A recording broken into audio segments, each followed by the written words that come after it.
పాక్ నిలువెల్లా విషాన్ని నింపుకున్న ఓ దేశం తుపాక్. ఇది ఆ దేశ ఇంటెలిజెన్స్ వ్యవస్థ ఐఎస్ఐ విషనాగుల సీక్రెట్ ఆపరేషన్. నరనరాన ఉగ్రవాద విద్వేషంతో రగిలే పాకిస్తాన్ ఇప్పుడు కాదు, దశాబ్దాల ముందు నుంచి ఆపరేషన్ తుపాక్ పేరుతో కశ్మీర్ సహా భారత్లో విధ్వంసకాండను రగల్చాలని చూస్తోంది. కశ్మీర్ యువతను తీవ్రవాదం వైపు లాగి మనవేలుతో మనకన్నే పొడవాలని చూస్తోంది. ఇంతకీ ఆపరేషన్ తుపాక్ టార్గెట్ ఏంటి? దాన్ని ఇండియా ఎలా దశాబ్దాలుగా సమర్థవంతంగా తిప్పికొడుతోంది?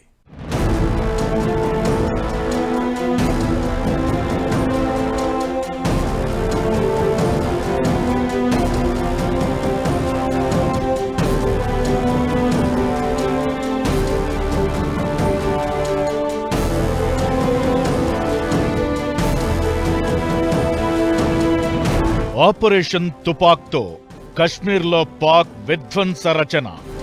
ఉగ్రమూకల్ని పాకిస్తాన్ ఎలా రెచ్చగొడుతోంది? ఐఎస్ఐ సీక్రెట్ మిషన్స్ ఏంటి? ఐఎస్ఐ ఉగ్రవాదుల ఫ్యాక్టరీని ఎలా రన్ చేస్తోంది? ఏ దేశమైనా టెర్రరిస్టులంటే సంఘ విద్రోహ శక్తులుగా, సమాజంలో బతికేందుకు అనర్హులుగా భావించి వారిని ఏరేస్తుంటాయి. కాని పాకిస్తాన్ అలా కాదు. పాముకు పాలు పోసి పెంచినట్లు ఉగ్రవాదులకు ట్రైనింగ్ ఇచ్చి మరీ విధ్వంసకాండకు పూనుకుంటుంది. జమ్మూ కశ్మీర్ సహా భారత్ను అస్థిరపరిచేందుకు, అల్లకల్లోలం అలజడుల్ని సృష్టించేందుకు పాకిస్తాన్ కొన్ని శతాబ్దాలుగా చేస్తున్న టెర్రర్ ఆపరేషన్ పేరే ఆపరేషన్ తుపాక్. పాకిస్తాన్ ఆర్మీ నరనరాన ఉగ్రవాదుల రక్తమే. పాక్ ఇంటెలిజెన్స్ అంటేనే టెర్రర్ గ్రూపులకు కాపు కాసే ఓ గలీజు వ్యవస్థ. ఇక చెప్పేదేముంది? విద్వేషాగ్ని రగిల్చి భారత్ను దొంగదెబ్బ తీయడానికి, జమ్మూ కశ్మీర్ను తమదిగా చేసుకోవడానికి పాక్ వెయ్యని ప్లాన్ అంటూ లేదు. అందులోంచి పుట్టిందే ఈ ఆపరేషన్ తుపాక్. 1980లో పాకిస్తాన్ ఇంటెలిజెన్స్ ఏజెన్సీ అయిన ఇంటర్ సర్వీసెస్ ఇంటెలిజెన్స్ ఐఎస్ఐ ఒక సైనిక ఇంటెలిజెన్స్ ఆపరేషన్ను తుపాక్ కోడ్ నేమ్తో నిర్వహిస్తూ వస్తోంది. పీఓకే నుంచి జమ్మూ కశ్మీర్లోకి, ఇతర సరిహద్దు ప్రాంతాలు, సముద్ర జలాల ద్వారా ఇండియాలోకి టెర్రరిస్టుల్ని దింపి ఇండియాను ఏదో రకంగా ఉగ్రవాద దాడులకు బలి చెయ్యాలన్నది ఆపరేషన్ తుపాక్ చేసే విధ్వంసకాండ. అంతేకాదు, జమ్మూ కశ్మీర్లో రెబెల్స్, మిలిటెంట్ గ్రూపులను తయారు చేయడంలో ఐఎస్ఐ, పాక్ ఆర్మీది కీలక పాత్ర. 1988లో అప్పటి పాకిస్తాన్ అధ్యక్షుడు మహమ్మద్ జియావుల్ హక్ హయాంలో ఆపరేషన్ తుపాక్ ను మొదలుపెట్టింది పాక్. భారతదేశ వ్యతిరేక సంఘ విద్రోహ శక్తులను గుర్తించి వారిని మిలిటెంట్ గ్రూపులకు రహస్య సహకారాన్ని అందించేలా, దాన్నుంచి ఉగ్రవాద దాడులకు విధ్వంస రచన చేయడం ఈ ఆపరేషన్ తుపాక్ ముఖ్య ఉద్దేశం. ఈ యొక్క వైరం అనేటువంటి దాంట్లోకి కయ్యానికి కాలు దువ్వింది ఎవరు అంటే పాకిస్తాన్. ఒక రకంగా it has done a historical blunder అండి. ఆ బ్లండర్ ఎందుకంటే దానికి తెలుసు, యుద్ధమే కనుక వచ్చినట్లయితే భారతదేశానికి నష్టం జరగచ్చు, కానీ పాకిస్తాన్కి మాత్రం విధ్వంసం జరుగుతుందండి. ఒక రకంగా చెప్పాలి అంటే కనుక న్యూక్లియర్ వెపన్స్ వాడడంలో కానీ, లేకపోతే వేరే అవసరాలు కనుక వచ్చినట్లయితే భారతదేశంలో కొన్ని ప్రాంతాలకు నష్టం జరగచ్చేమో, కానీ ప్రపంచ పటంలో పాకిస్తాన్ అనేటువంటిదే లేకుండా పోతుంది. ఆపరేషన్ తుపాక్ మిషన్లో భాగంగా ఐఎస్ఐ, లష్కరే తోయిబా, హిజ్బుల్ ముజాహిద్దీన్, జైషే మొహమ్మద్ ఇలా 6-7 తీవ్రవాద గ్రూపులు పాక్ సహా పీఓకే, జమ్మూ కశ్మీర్ ప్రాంతాల్లో బలపడ్డాయి. వీటి సృష్టికర్తలు పాకిస్తాన్ ఆర్మీ, ఐఎస్ఐ.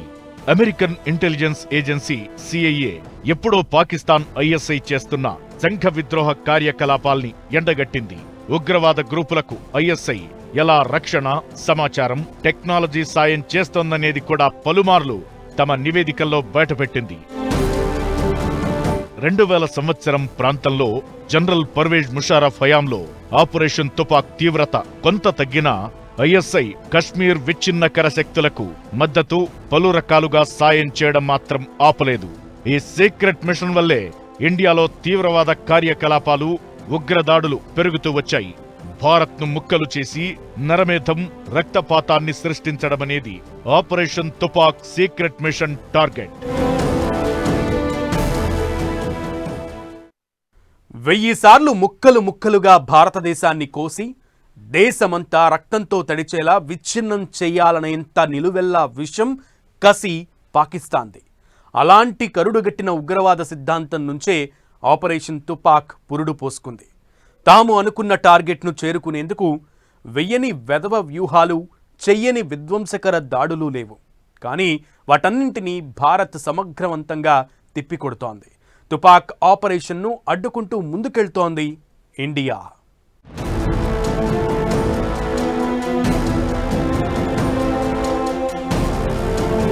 కశ్మీర్లో రెబెల్స్ ను ఆకర్షించే ప్రోగ్రాం, పీఓకేలో తీవ్రవాదులుగా మార్చే ట్రైనింగ్, జమ్మూ కశ్మీర్లో టెర్రరిస్టులకు ఎంప్లాయ్మెంట్, ఉగ్రదాడులతో కశ్మీర్ను స్వాధీనం చేసుకోవాలన్న కుట్ర.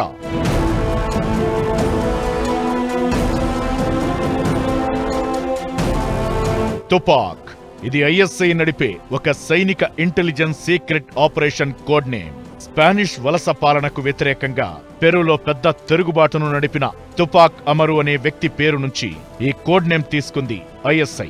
పాక్లో ఉగ్రవాదుల్ని తయారు చేసి ఇండియాలోకి పంపడమంటే చాలా ఖర్చు, సమయం వృధా. అందుకే కశ్మీర్లో అసంతృప్తులకు, నిరుద్యోగ యువతకు ఎరవేసి పీఓకేకి తరలిస్తుంది ఐఎస్ఐ. అక్కడ రెబెల్స్ కు నెలల తరబడి ఉగ్రవాద శిక్షణ ఇస్తుంది. ఆయుధాలు వాడకం, గెరిల్లా యుద్ధ తంత్రాలు, బాంబుదాడులు, ఆత్మాహుతి దాడి, వారిని కరుడుగట్టిన ఉగ్రవాదులుగా మార్చి తిరిగి జమ్మూ కశ్మీర్కు పంపుతుంది. అలా వచ్చిన వాళ్లు లోకల్ గా టెర్రరిస్ట్ నెట్వర్క్లను నడుపుతారు, కోవర్ట్ ఆపరేషన్స్ చేస్తారు. వారికి ఆర్థిక ఆయుధ సాయాన్ని అందించేదంతా పాకిస్తానీ. సామాన్య ప్రజల్లోనే ఈ ఉగ్రవాదులు కలిసిపోతారు. అవసరమైనప్పుడు మారణాయుధాలుగా మారి మన దేశంపైనే దాడులకు తెగబడతారు. దీనికి కర్త, కర్మ, క్రియ అంతా పాకిస్తాన్ ఐఎస్ఐఏ. భారతదేశాన్ని అస్థిరపరచాలంటే జమ్మూ కశ్మీర్లో తీవ్రవాద బీజాల్ని వేస్తే చాలన్న లక్ష్యంతోనే తుపాక్ ఆపరేషన్ మొదలుపెట్టింది.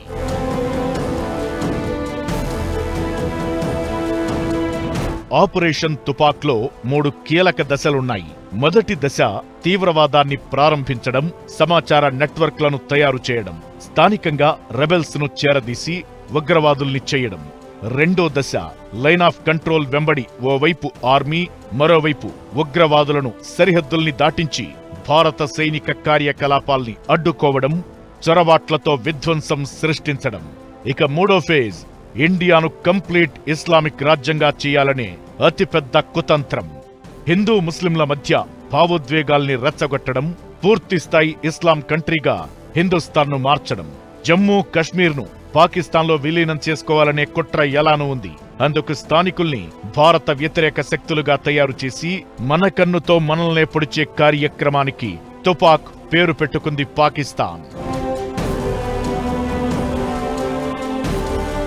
1987లో రాజస్థాన్ దగ్గర ఆపరేషన్ బ్రాస్టాక్స్ అనే అతిపెద్ద సైనిక విన్యాసం భారత ఆర్మీ నిర్వహించింది.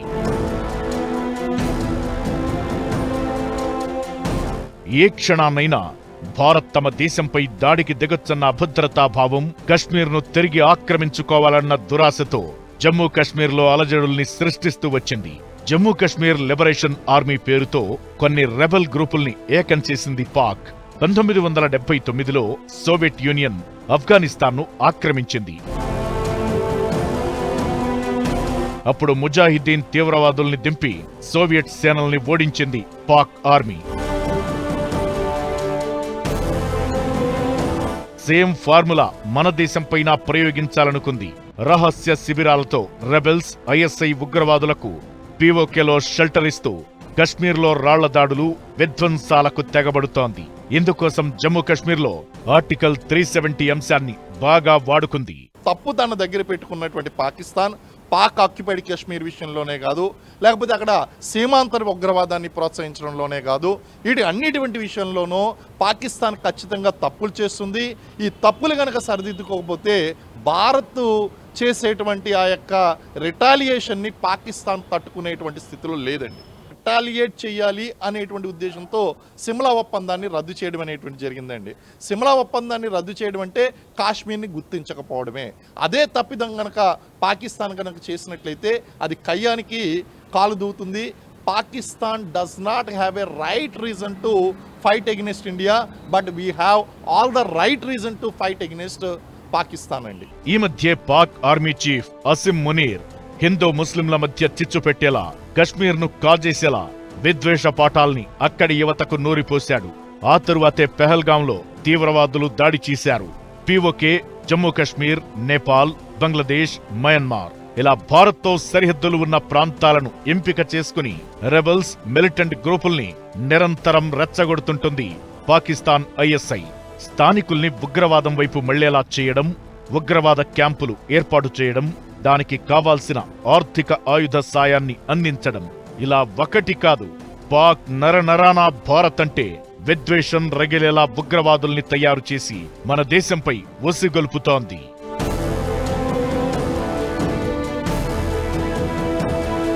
పాక్ కుయుక్తుల్ని భారత్ మొదట్నుంచి గమనిస్తూనే ఉంది. టెర్రరిజానికి చెక్ పెట్టే కార్యక్రమాలు పెద్ద ఎత్తున చేస్తూనే ఉంది. జమ్మూ కశ్మీర్ను దేశంలోని ఇతర రాష్ట్రాల్లాగే చూస్తే పరిస్థితులు మారతాయని భావించింది. స్థానికంగా యువతకు పెద్ద ఎత్తున ఉద్యోగ ఉపాధి అవకాశాలను కల్పించింది. పర్యాటకంగా రాష్ట్రాన్ని తీర్చిదిద్దింది. అలా ఉగ్రవాద ఛాయల నుంచి కశ్మీర్ మెల్లగా బయటపడుతోంది. 2019లో ఆర్టికల్ 370ని భారత్ రద్దు చేసింది. కానీ ఈ అంశాన్ని కూడా లోకల్స్ ను రెబెల్స్ గా మార్చేందుకు పాక్ ఉపయోగించుకుంది. ఆఫ్ఘనిస్తాన్లో ఉగ్రవాదులు ఎలా రాజ్యమేలుతున్నారో అలానే భారత్ సహా ప్రపంచం మొత్తాన్ని తన చెప్పు చేతల్లో పెట్టుకునే టెర్రర్ శక్తిగా ఎదగాలన్న ఊహల్లో పాక్ పగటి కలలు కంటూ ఉంటుంది. కానీ భారత్ ముందు పాక్ పప్పులు ఉడకడం లేదు.